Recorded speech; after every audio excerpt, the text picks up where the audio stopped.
What's up, motherfuckers? This is your boy, Blake. That's my name. Don't wear it out. And this is a security clearance podcast. Cue the music. That's right. I don't know how to edit yet. Anyway, I feel like I need to do this to motivate myself to do any sort of a decent job with this at all. So, though I don't feel like it, it is close to 5 o'clock in the morning, and I'm doing it. It's okay that it's 5 because I'm on night shift, and my shit's fucked up. Yeah, night shift's kind of legit, dude, because them nurses, they do their job themselves. Crazy concept, right? So, yeah, a lot of chill time. I did come in, and this dude, on like my second night shift, I'm on it for 3 months. I come in on my second day, and this old dude's like straight up dying from COVID 19. It's okay because he was old and he had lung disease. So, that's the way it goes. You get to be a little bit, um, what is it called? Heartless? Cold? Um, it's called caregiver fatigue or something like that. Uh, I mean, I guess the first person I ever witnessed kind of die that I was involved with, like doing chest compressions on that person, was this old lady, and I didn't think it was a real person the first time I saw her. She was probably already dead. She was missing like her leg up to here. Her fingers were gone. Probably the diabetes got her. But yeah, I did some chest compressions on her, and she died. Eh. And then like, I wasn't even really working that day. I was at a class, and I just stopped by the emergency department, and they're like, get some gloves, get in there." So yeah, she super duper died. She was very old, and the next shift, I think it was like the next day or so, I was on shift for real. And like, I remember the chaplain kind of like cornered me down a little bit. He's like, you were with you were one of the corpsmen that were working on blah blah blah, giving her care." I was like, "Oh yes sir." He's just like, "She really appreciates it. Their family is very great." And I was like, "Okay." And it was very political, as it kind of should be, that this person's whose main job in the hospital as a chaplain, is to do that speech, is to go over that, however many times a day. That chaplain, I think there's three of them, goes and checks on people that are ill, or people that are about to see their loved ones slip away, or consult with loved ones that are about to make the call to take people off life support, which basically that lady was. Um, and it wasn't until like a nurse actually said something like, "Are you okay though?" I was like, "Yeah, I'm fine." And it's just it's not that I actually cared too much about that lady, because I definitely understood that she was not the young lady she was when she was 23. But it's this, life's fragile, and that was the first time in the ER, experiencing that. Fast forward a year plus later, and people die, and it's like, yeah, that dude super died, and you're like, oh, it's a little heartless, and so be it. C'est la vie. C'est la vie. Yeah, so I think he was 59, 69. Yeah, he was just in bad condition, and I tried making a joke with him. I was like, "Hey, sir, how you doing? Had better days?" And he's just like, "No, my life's hell." I was like, "Oh fuck. Okay. Well, I was trying to make a joke to lighten the mood, but you don't want that. So tough crowd, huh?" Oof. Um, So other than that one shift, it's usually we step into like a couple people on the floor, the nurses that come on take over those patients and do most of the work themselves. The people that don't do most of the work themselves are, guess what, people from the day shift that are called mid shifters, and they're the same people I was working with, but I show up at 6:30 in the morning, they show up at 11, and then they leave at 11 at night. They kind of wash their hands of fucking everything because they don't. I'm not saying all of them do, of course. That's just the way I talk, but they don't do changeover, so they are often lacking in the latest information that we have been passed at our meeting in the morning. As corpsmen and medics, we don't have this option to do 11-11 or whatever shift. We all have to show up as a team and leave as a team. So the nurses that don't want to necessarily do their job fully, they do it somewhat, and they heavily rely on corpsmen and medics to do it. Tend to be the ones that are making 100K plus, by the way.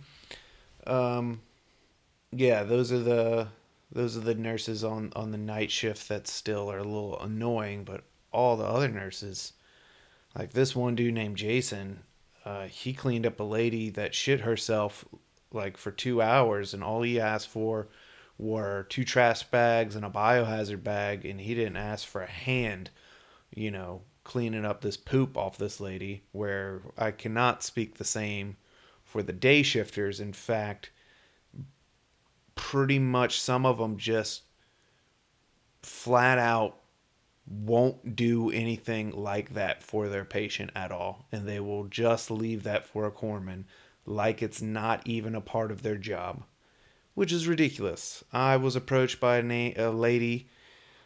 She'll remain nameless, but and she came up to me and was like, I need you to do something for me. I need you to swab this little boy's butthole for strep. I was like, excuse me? She's like, I don't have access to that, so I need you. I was like, what do you mean you don't have access? The fuck does that? You're a fucking nurse. You don't have access to a piece of equipment in the ER? You should be removed from the ER in that case because you are not up to snuff with all the things we are required to do. You are failing at your job. So I had to go in. Luckily, the doctor felt shitty enough about it that he actually helped in it while this nurse did absolutely nothing. She actually approaches people while on her phone playing Candy Crush, doesn't make eye contact, and asks you to do things for her like this bullshit. And I had to swipe this little boy's butthole and then put it into a rapid strep test and see if he had streptococcus in his rectum. He did. Weird, but he did. Apparently, you can get strep in any soft tissue. But nonetheless, that is the type of nurses we deal with on the day shift.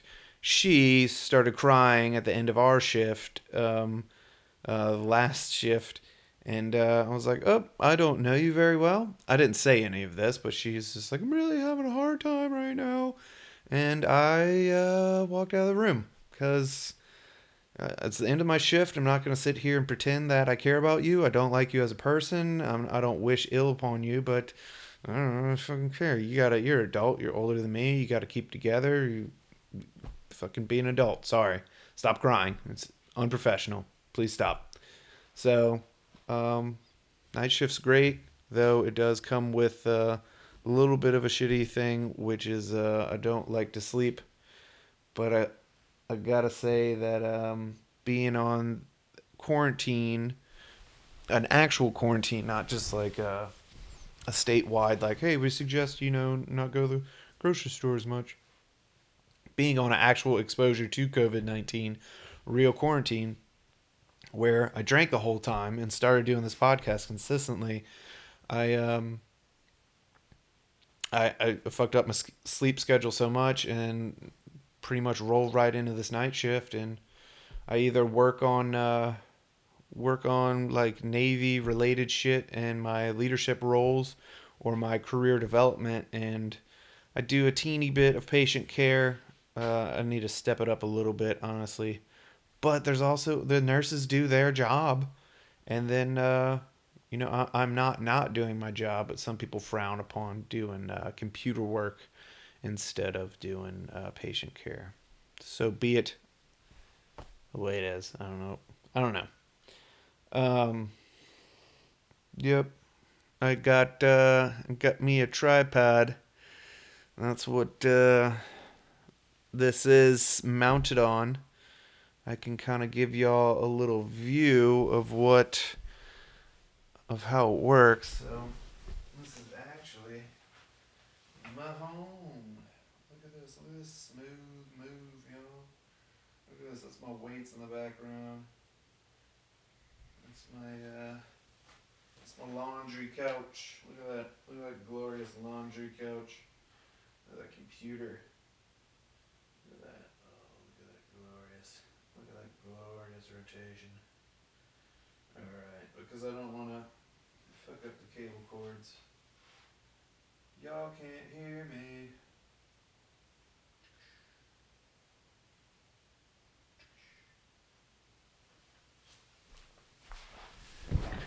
Yeah, so that's kind of a short little example of how nice and smooth a tripod is. I don't have to stack a vacuum cleaner box and a laundry hamper and just kind of deal with the height. I can actually get where I want every time.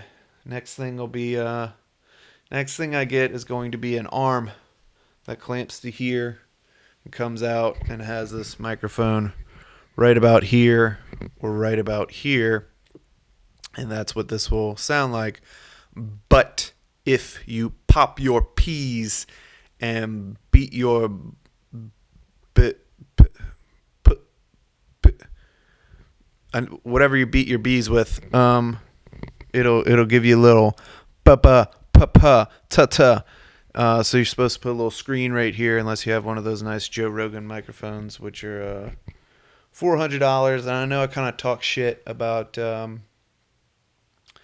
a tutorial podcast talking about how you should buy this certain type of microphone, which is $400 per microphone, and a interface from the get-go, because if you're doing a podcast, you'll never have to upgrade your audio, so I talk shit on that. I understand that, but nah, man.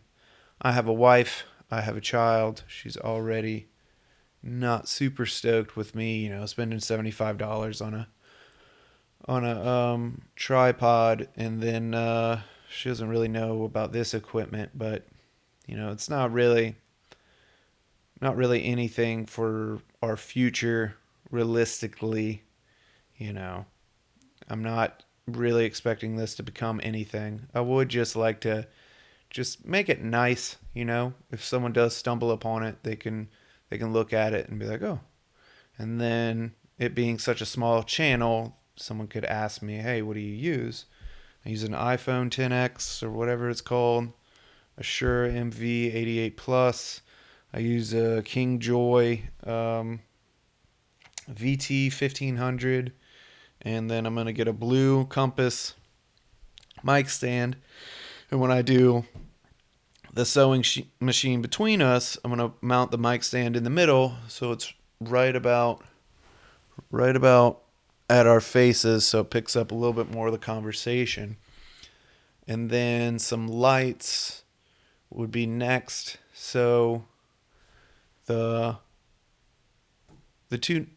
next two things would be this swivel mic stand boom, which would be $100, and then some cheap lights that I found on Amazon is $100. And then other than that, that's almost maxed out, because I don't know how I would do dual camera, smooth interface, whatever camera switching, like Joe Rogan.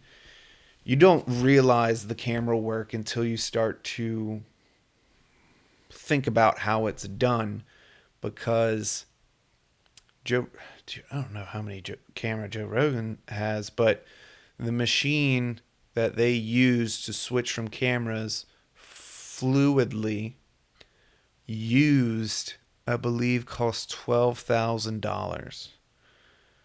What? Now, say I bought two other iPhone X's and I bought two more tripods and I recorded the audio and three videos and then I edited it all into, one video. That would be something else, but I'm not going to do anything like that until I find some software and get competent with it. My buddy CJ Bernius YouTube channel, shout out. He has been messing with YouTube Edit, video creator, whatever it is, and he gets some little graphics and things and music in the background, and it's not as hard as you might think or as I might think. I'm just I don't care enough yet.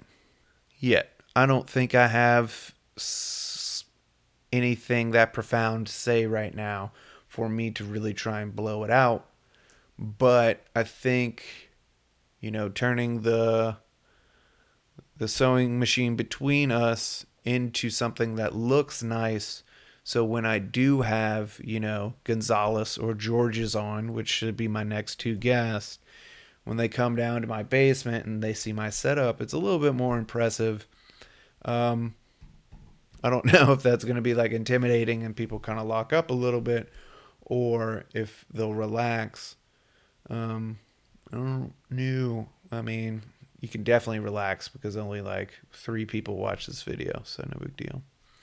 Some people have been asking me what's in the box. What's in the box?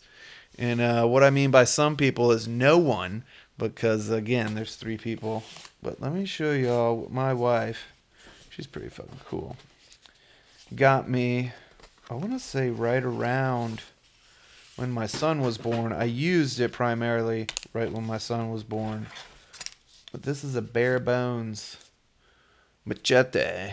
It is actually a Japanese. I kind of wore it the fuck out last time, I'm not going to lie. It's a Japanese knife or tool, and it's meant for you to hit this with, a wooden hammer to drive it into things. And then it's got a curve, and it has a blade that doesn't whisk out, if that makes sense. It drives more in, or it gives you a straighter cut. And then it's got a file right here for you to also, kind of chop down on something. I really like this. I imagined something like this when I was young, and then this came out. But completely honest, my son was just born. I believe my son was just born. And got into an argument with my wife, or maybe it was right before he was born. I got into an argument with her, and I walked along the trail that we have, and I cleared some trees off of this running trail, and I say trees like trees that have fallen over, and I use this only to clear them, to chop them up, and I got some little gnarl right here, and there's still some dirt on it from when I sweated and got it dirty, and then now, because I used it so much and it's not the most hardcore, these Allen wrench held together wood grips are moving on me. Now what I need to do is take them apart and then put some epoxy and then tighten them and then shave this down with some sandpaper so it doesn't give me a blister like it did last time. And then also last time, right when my son was born, I got poison ivy really bad. And I was very, very concerned I was going to give it to him, but not to worry. He didn't get it. So, in case you were wondering what that is, that's what this is. It's bare bones, and let me find out what it's called.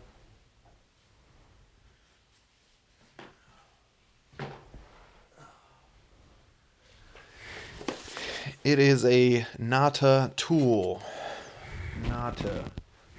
And I definitely like it. It's one of those things you see on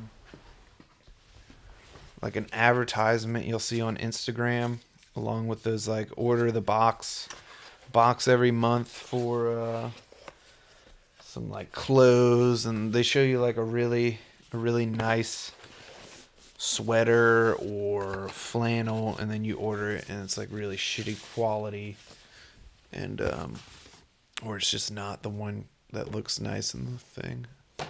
I ordered one of those Instagram, and it looked like a really cool like uh knit whatever hoodie type thing, and then I got it. It was like 3 times. First of all, I didn't think it was ever going to show up. It came from China, and it took 4 months, and I gave up.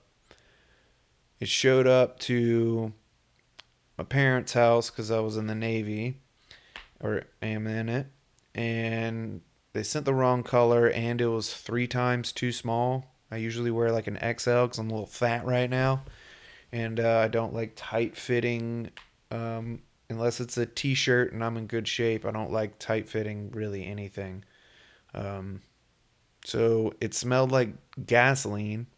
3 months too late and super teeny tiny. So I gave it to my niece, and she was like, "Okay, cool." So that was nice that she liked it and it worked out, but it was such a fucking rip off. And there was some things I had pinned, and I was like, "Oh, maybe I'll order that." Like cool floral shirt, kind of Miami Vice style. And then I was like, no, it's going to show up like fucking piece of shit that it is. I'm going to pay $32 for something that costs 5 cents for a little kid with COVID-19 to make. So, yeah. This over here, my little crystal skull. I originally bought this from TJ Maxx for like $20, and I was going to give it to my tattoo artist because they have like over 100 skulls in their tattoo museum, and I put my Peltor Ear Pro on it, and then I put one set of glasses on it, and I thought it was pretty cool, and I decided to keep it, and then I wind up just ordering another one for them, and they got my other skull, so I think that's pretty cool. When I get tattooed, I like to give my tattoo artist or shop, depends on how they're associated with each other, a gift, because I believe that, other than the fact that I'm paying them to do a job, I believe they're giving me a gift by putting quality art on my skin.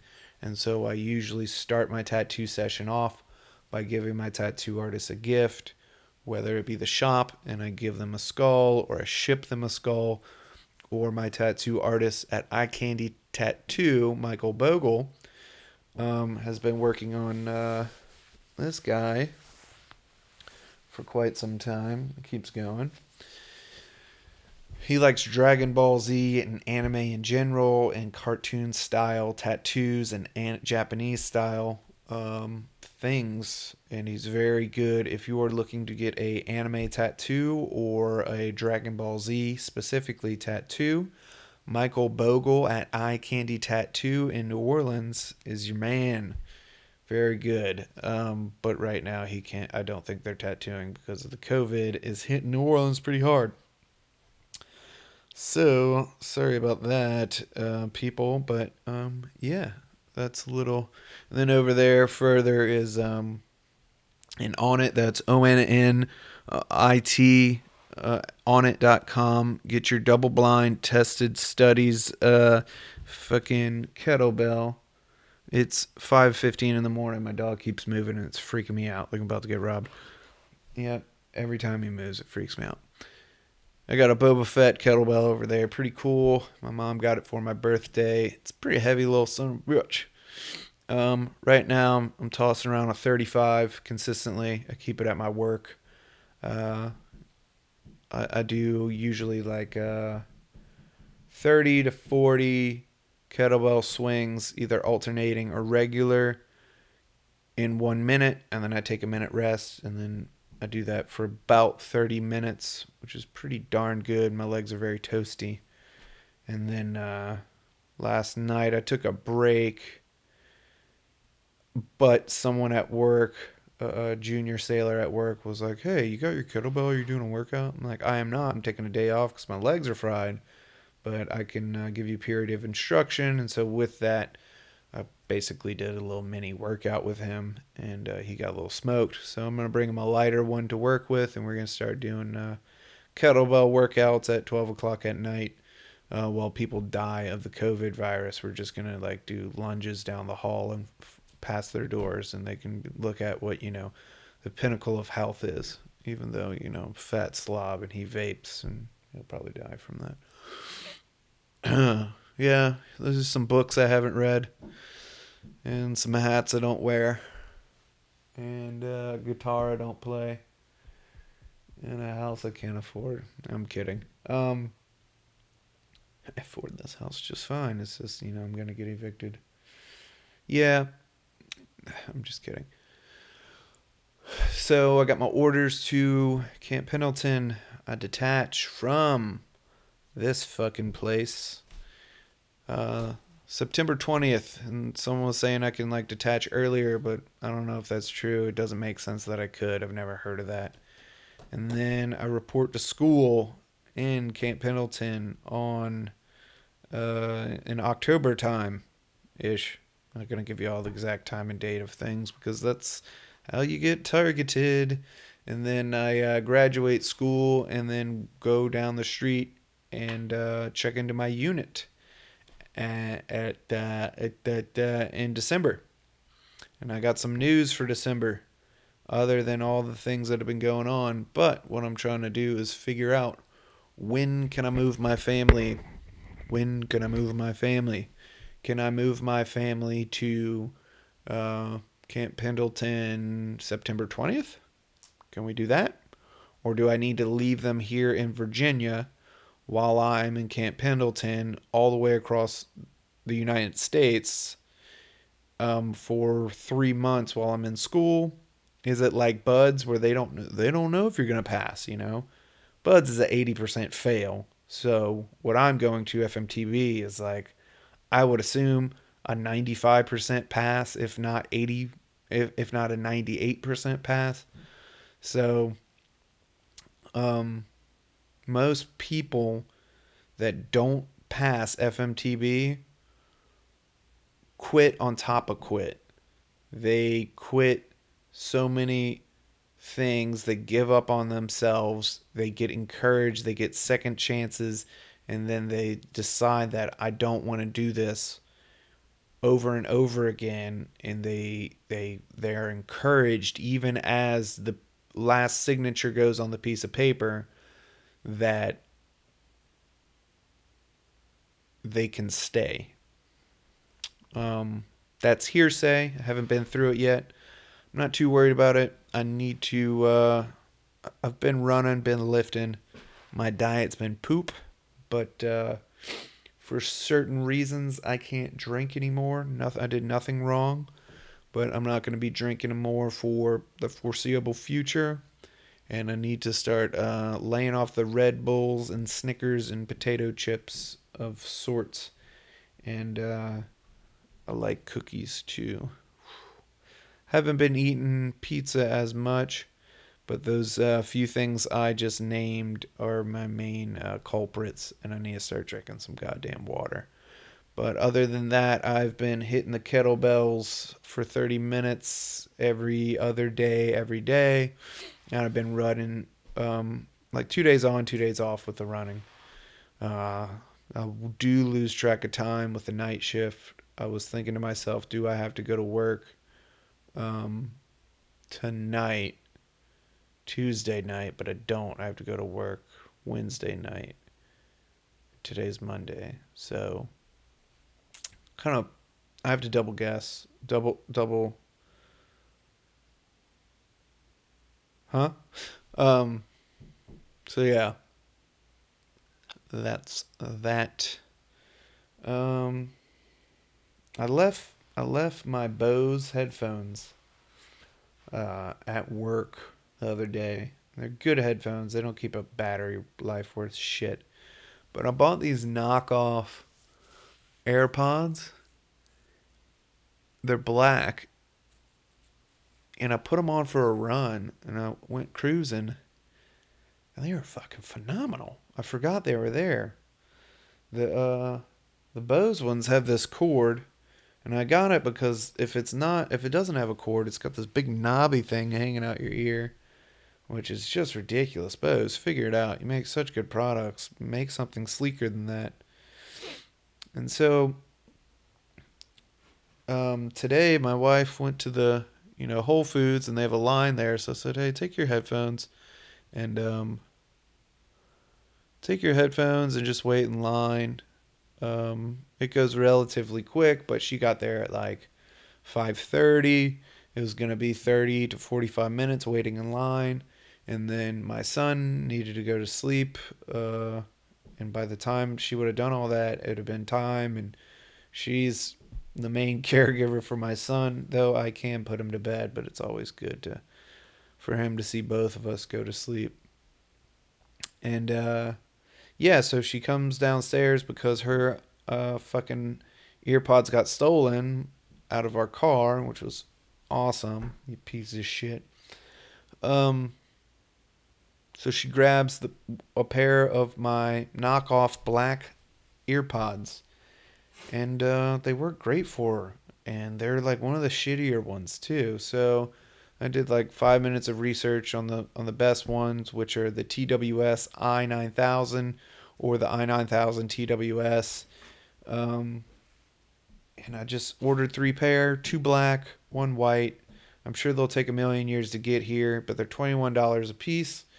If she wants the pair of the white ones, that's why I got them. Or if she wants one of the pair of black ones, that's what I got them for. But at $21, the guy on the internet said that they are just as good or better than Apple AirPods.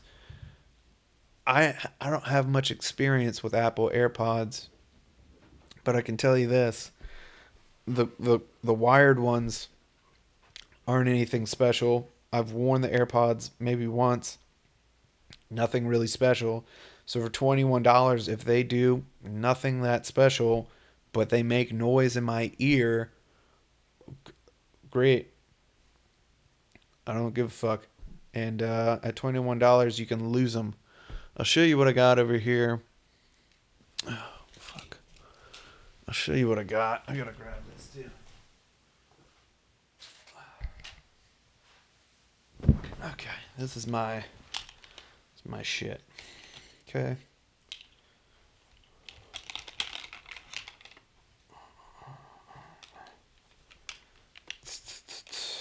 These are gas cans. These are kind of nice.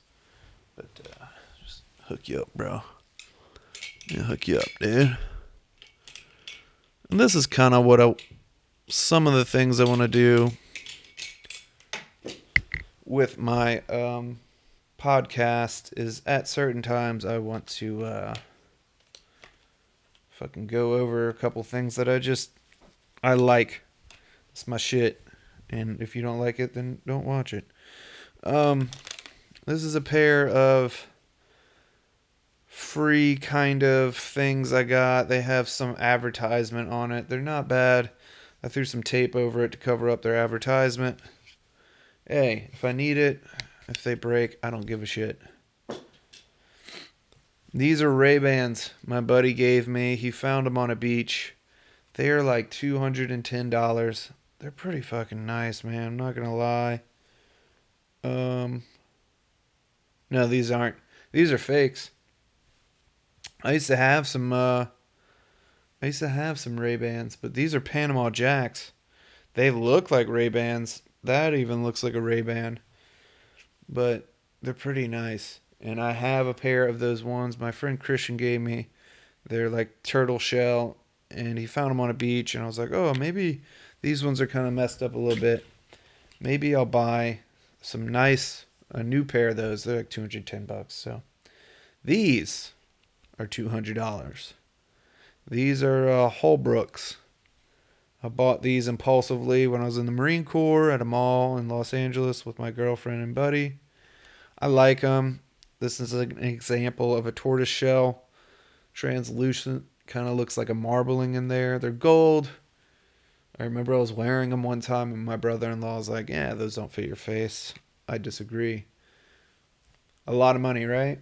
Well, my dog, not Jake, my other dog, my pit bull, she was a puppy, and she gnawed them up. So I keep wearing them. I could get replacement lenses, but fuck it, dude. Why spend a bunch of money on that? So those are expensive.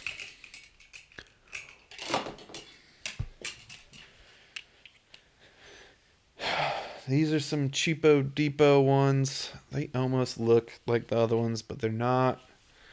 I took a marker and I blacked that out because I don't dig shiny. And in the Marine Corps, you can't wear shit with shiny stuff on it. And then here are, at one point, my pride and joy, Oakley, Hollister, no, Oakley Holbrooks. I switched out the lenses. I have the matte black Oakleys on the side.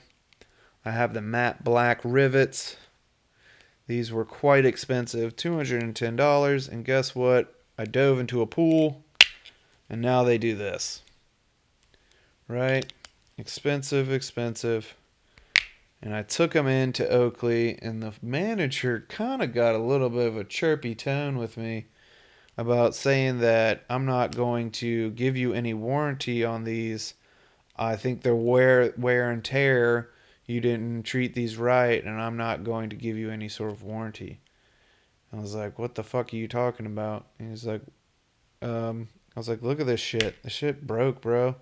Like, what did I do in life to make your $210 thing fucking just pop out like that? There's a break right here. That is awesome. Fucking Jesus Christ. And I kind of talked him into replacing the frames, but he was going to give me the ones with the silver and replace my scratch lenses, put them in the new one. And I was just like, you know what? Give me my shit, bro. I'm fucking disappointed. And I had another pair of these when I was in Oregon. I fucking left somewhere. That's like $600 in sunglasses right here in Oakley's. Now, this is the new standard. This was $17 off of Amazon. They are matte black right here. There is no Oakley on the side. And they are identical to Holbrooks. And also, these are polarized. Fucking polarized. I can lose these in a river. I can roll over them. My dog can chew them. I can buy fucking 20 of these. Incredible. Super duper sturdy. You can switch it out with Oakley lenses if you want to be that fancy. And guess what? You can walk around in uniform with these and you can get told something about this Oakley. They can just say that shit. Like, you're Oakley. They used to try and tell me with these. They tried telling me this was too shiny. That Oakley, this black Oakley on the side and this black chrome was too shiny. That was unauthorized. Well, guess what? Ain't shit unauthorized about these. And they're $17. And if they break, who gives two shits? So, that's pretty cool. That's my rant about stuffs and things. Let's see if we can hook them up. Last resistance. Dude, you don't want to stunt, bro. I try and help you out.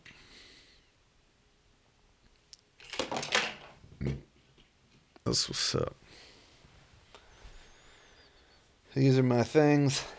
I do like this when I want to rob people. You know? I put this on my head when I take acid.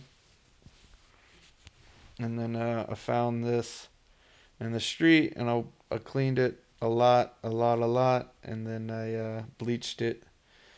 I didn't bleach it, but I used a lot of chemicals on it. Really hot water and chemicals and scrubbed it. It's made in China, so I'm going to wear this as my face mask. Dude, I see people doing this. This is not going to protect you from COVID. In fact, no face mask is going to protect you from COVID. Only an N November 95 mask, which you have to be properly fitted for, is going to prevent spray getting through your fucking mask. And you know what? They're fucking hot. You sweat in them. You get a little, get a little greasy mug up in there, and you take it off, and you just like you have perspiration right here, and then because there's such moisture, there's a moisture barrier. Doctors are getting wounds right here from wearing masks so much. The world's going to shit. But hopefully 75% of the world dies, and I can get some cheap real estate on the beaches of California for like, good price. Good quality build, So there's hope in the world, and that is cheap real estate. Dude, I've been listening to Tim Dillon. Holy shit, that dude is fucking on point with some of the shit he says. Hilarious. Fucking, if you listen to podcasts, if you he's great. I don't even know where he stands, and that's what's so brilliant about the guy. At some point you think he's like right-wing Republican, and then he he's a super fat gay dude, lives in Los Angeles now. He's very well educated. I mean, he's not college educated, but he's very well read.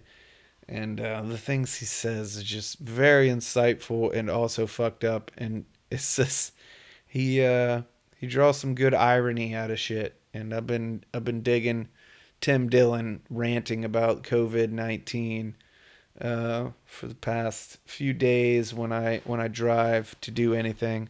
I just took a drive not too long ago, go get a Red Bull, Snickers, and a bag of fucking chips because I'm trying to kill myself. Not all at once, but like slowly. And, I mean, shit, half of it is because I get to drive in my car a little bit. I enjoy driving.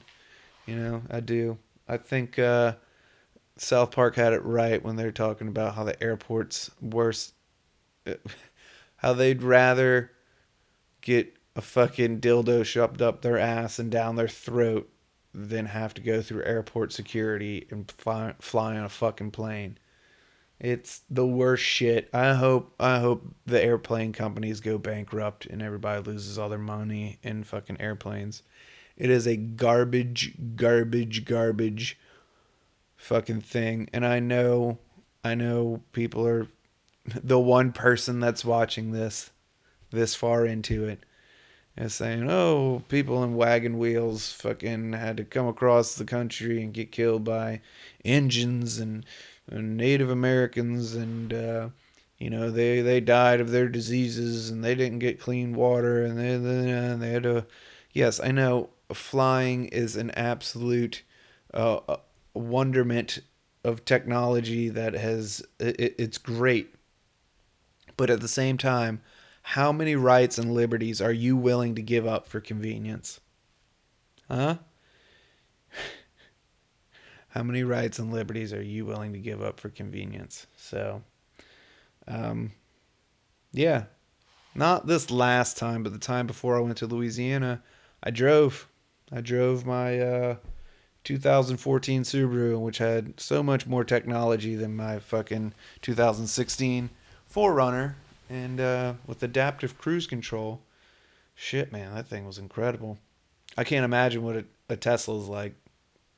Because adaptive cruise control on a late model, a 14, 6 years old, has a sensor in the front, and with the cruise control, keeps you either 3, 2, or 1 car distances away. And when you get down to bumper to bumper traffic like I did on the way to Louisiana, it brought me all the way down to 0. At one time, the car took off, and I hadn't been paused long enough for the cruise control to shut off, and it started to pull away with the car in front of it, and we got back up to speed. Another time, we stopped for a little bit longer, and I kept my foot off the brake and everything, totally stood still. The car in front of me starts to take off. A little beep goes, boop. The object in front of you has started to move, and I hit up once on the cruise control, And we follow that car all the way back up to cruise control speed at like 75, and it was absolutely glorious. It lets me know if I'm about to go out of the lane, if I'm swerving a little bit, so I can get off my phone or get my shit together when I'm drunk. And yeah, it doesn't actually brake for me if I'm not, like the new. I got a 2020 Subaru Outback when I took my Subaru in for a day. Too much technology. That thing will pull you back into the lane if you start to veer off. That thing will brake before you have the time to brake for an object too close to you in front. And then when I was driving out of my driveway, I got too close to a yellow curb and the thing fucking slammed on its brake. The whole thing went off and I was just like, what the fuck? So, no thank you. And it scans your face and tells you if you're not looking, if you're like looking at the radio, it goes beep, beep, beep, eyes on the road. And you're like, hey, fuck you. I want your technology out of my fucking life, just like airplanes. So, but again, I can't imagine what a Tesla's like where it fucking drives the whole fucking way for you. You just have to keep your hands on the steering wheel or buy fake hands off Amazon. And the one drawback about that shit is you can only go like 200 miles with a Tesla. Then you gotta spend 45 fucking minutes charging your battery, and then 200 miles, 45 minutes, 200 miles, 45 minutes. So is the juice worth the squeeze? Or are you just a pretentious asshole and I have an electric car and it drives for myself? I mean, both.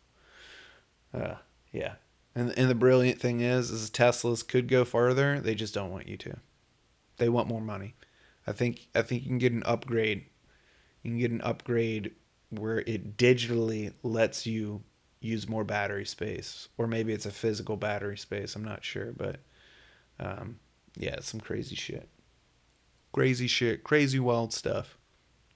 So I think we're coming up on an hour here. Yep, yep. Got a little sore throat from talking in this fucking microphone.